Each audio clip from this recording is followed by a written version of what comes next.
Hi, I'm Jeanette Loxo, speech language pathologist at Valencia High School. And hi, I'm Amanda Dykstra, speech language pathologist at George Key.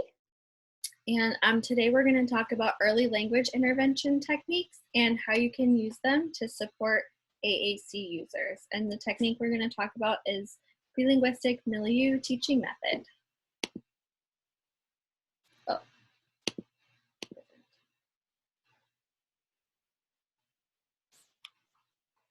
Okay, so today we're going to talk about the following strategies, which are all within the prelinguistic milieu teaching method.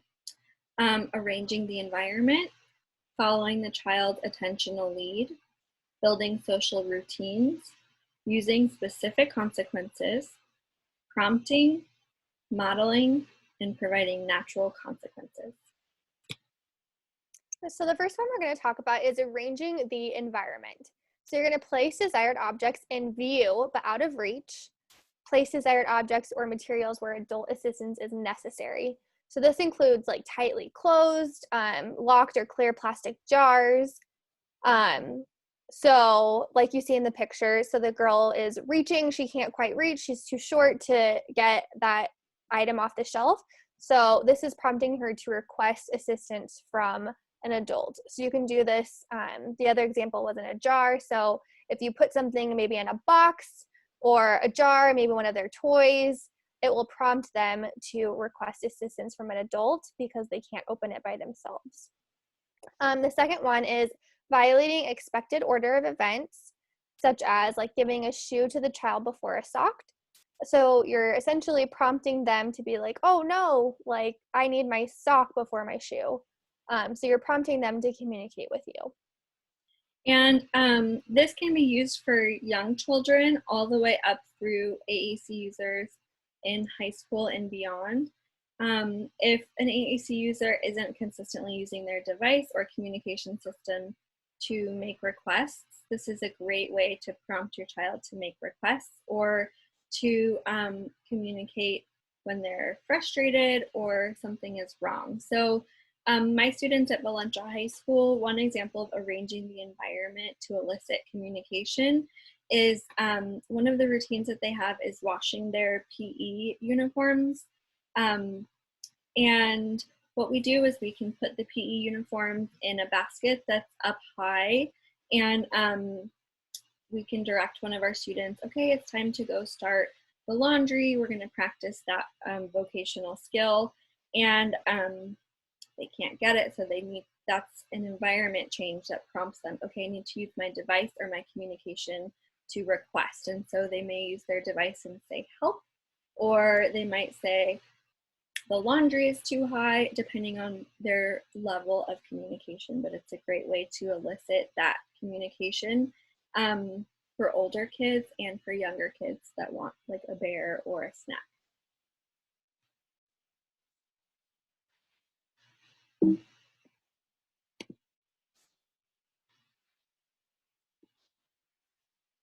Okay. So the next one is following your child's attentional lead. And so that is extremely important when using any language technique. We want to make sure that everything we're talking about is exciting and interesting to your student or child. You want to pay attention to their interests and talk about them. Use the child's AAC device to talk about the child's interests. So for example, if your child is interested in video games, make sure that your conversation surrounds that and then use their AAC device to model. So even if a video game isn't what you really want to talk about with them, it has to be something that the child's really motivated by and excited about, so that communication is always positive and exciting and motivating, so that the child really correlates communicating with positive experiences. Yeah, and to comment on that about some, like for working with little kids, so say you're working with a smaller child and you have a bunch of toys on the ground and you're prompting the child to work with or to play with the dollhouse, but she all of a sudden starts looking at the farm animals and she wants to play with the farm animals. So again, that's following the child's lead, following to what they're interested in, not necessarily what you wanted to target. And that's a tricky thing to do, because as adults, we want to teach our students and children specific things. But when language is involved, we really want to focus on where the child goes and what the child wants to talk about. Mhm. Yes, so following your child's attentional lead using English aided language stimulation. So like Jeanette was saying, if your child is interested in video games, you can use oral speech while modeling on your child's device. So if you see the core words turn and on, you would either use that on whatever AAC device. So you'd use it on maybe a core board, or you'd use it on their iPad or their Tobii device, whatever sort of AAC device they have. You would use those core vocabulary words on their device as you're talking. So you would say let's, and then you'd press turn your video games and you press on. And then I really like this game. That was a good game. So you're modeling how you would expect them to speak as you're communicating.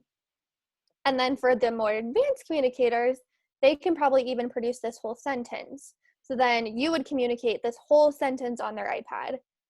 So that requires a little bit more learning from a parent or whoever is working with the child, because obviously they'd have to learn the device, but it definitely gets easier the more you do it and the more you communicate with your child on their device, and it definitely helps them learn.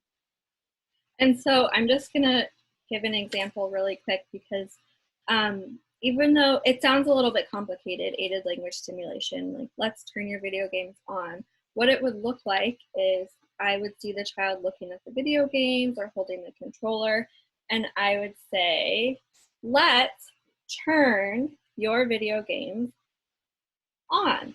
And so I'm pointing and verbally talking at the same time. So that's what it would look like for you as a parent. You would touch their device as you're talking to them.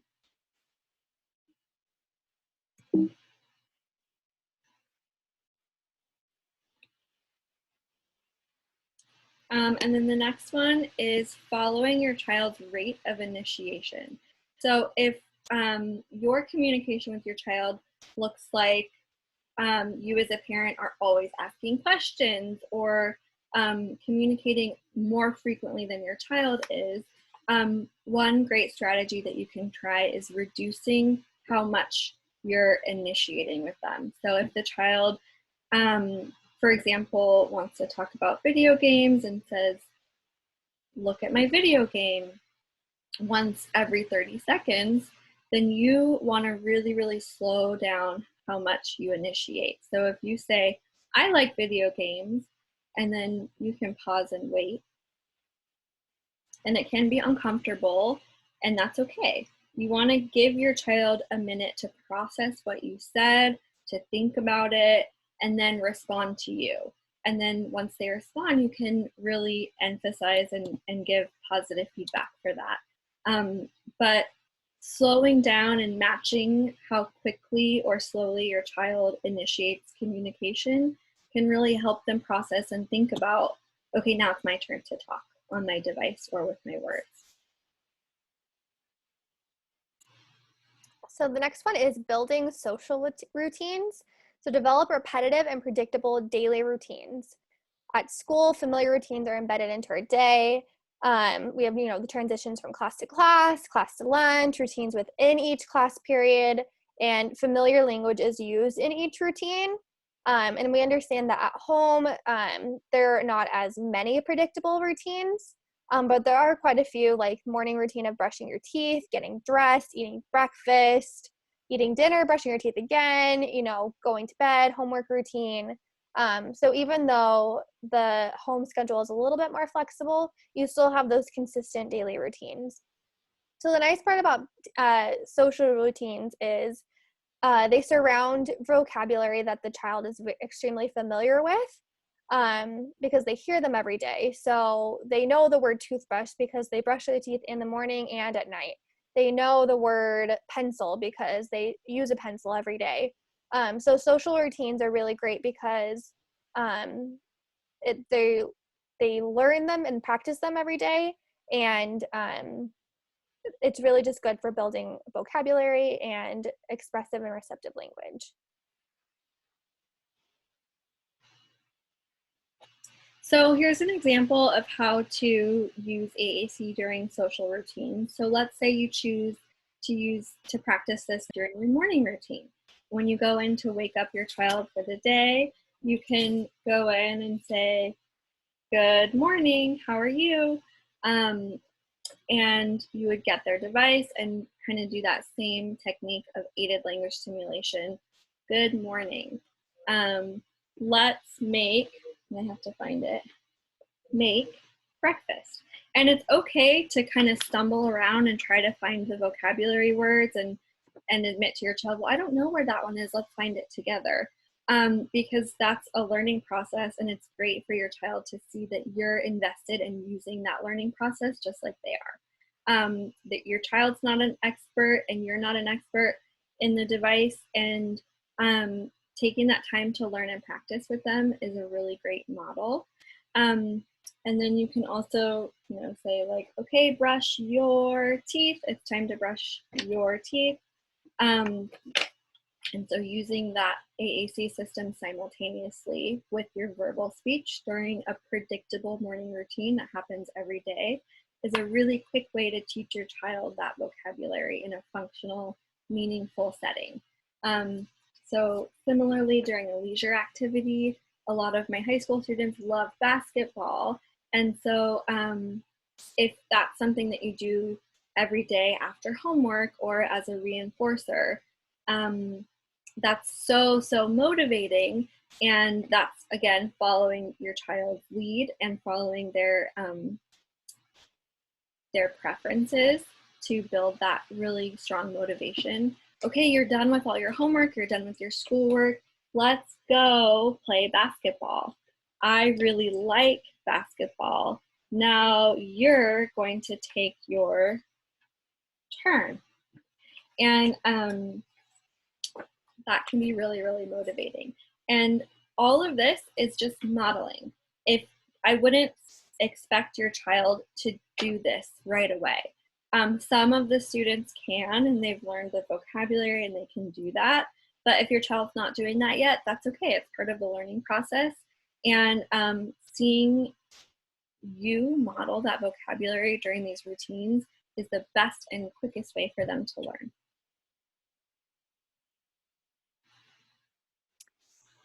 Next one is providing specific consequences. So specific consequences during interaction. They can be brief, positive, and then, sorry, what's that word, Jeanette? It's hard to see embedded into the ongoing interaction.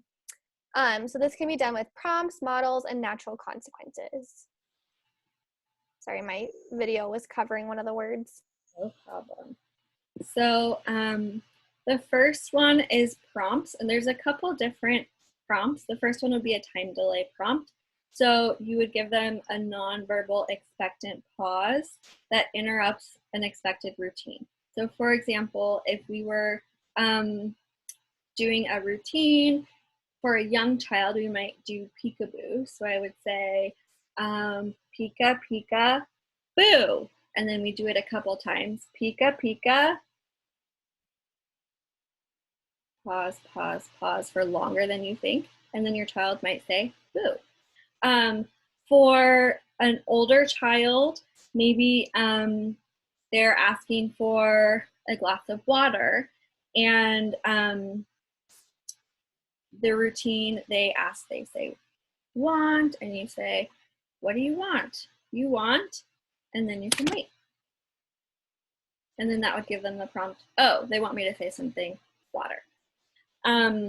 And then gaze intersection, this really only applies to younger children or children who struggle with eye contact and joint attention.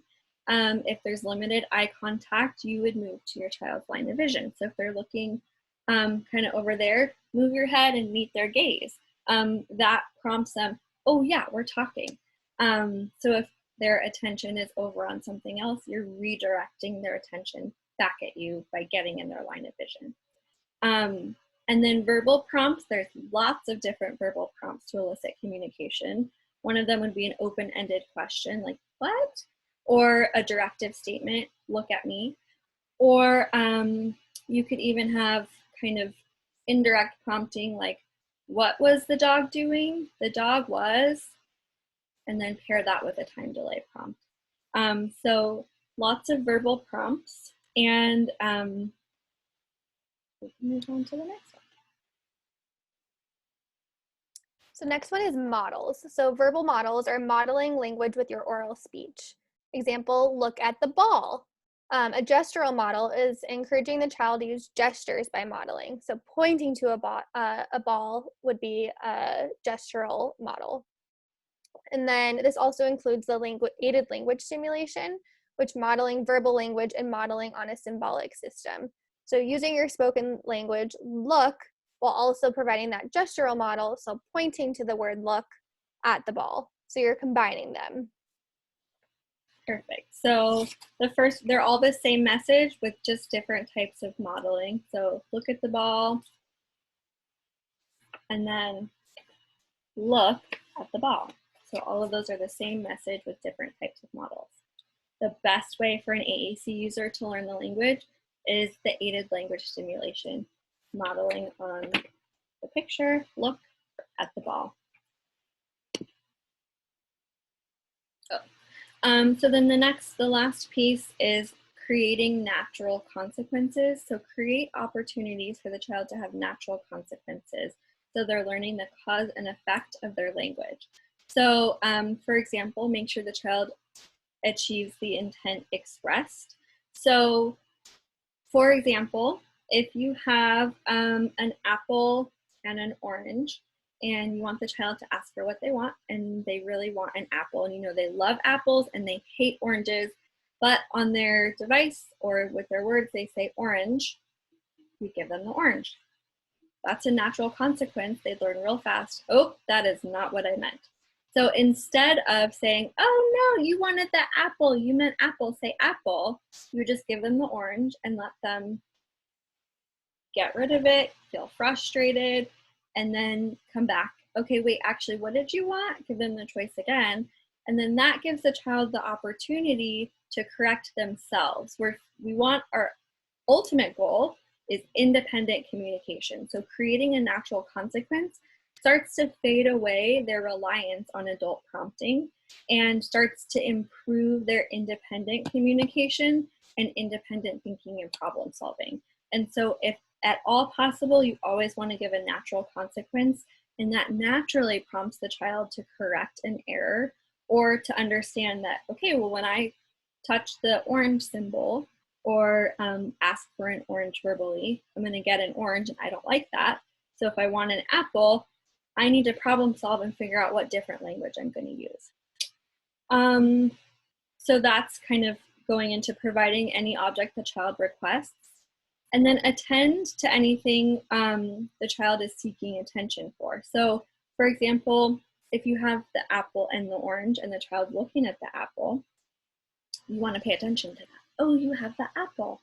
And then model apple on their device. Also acknowledge communication. If the child's communicating with you, smile at them, look at them, or comment to reinforce you're communicating, I like that, we're having a back and forth interaction. That's really important because a lot of kids, if they're communicating about something that's not interesting to an adult or that's kind of perseverative, it's so easy for an adult to kind of ignore them or redirect them to something else. But it's important to acknowledge and reinforce any communication. And so smile, nod, do something to indicate, yes, I'm listening to you, and yes, what you communicate is important to me. The next one is to provide linguistic mapping. So if your child's not quite at the level where they're using a device to communicate, look at what they're gesturally doing and then provide a model, a linguistic map. So if a child holds up a cup and that's their communication, you'd say, yep, it's a cup. I'm glad you showed me. Thanks. If they are using a device or an AAC system to communicate and they say something like, look, and then show you the cup, then you would model back, look, yeah, I see the cup. Thanks for showing me. I like it. So provide linguistic mapping or extensions of their language with modeling. That's really, really a great way to expand their language, to acknowledge their language, and to reinforce communication on an AAC system. Thank you so much. Do you have anything else to add, Amanda? Nope, I think you pretty much said it. But yeah, feel free to email us if you have any questions. And yeah, all of these are great resources and great methods to try. I definitely would try maybe 1 or 2 at a time just to not overwhelm yourself. But yes, we're happy to answer any questions that any of you may have. Yep. Thank you so much. And again, any questions, comments, or if you'd like to kind of problem solve how you can implement this stuff at home, shoot us an email. Have a great day.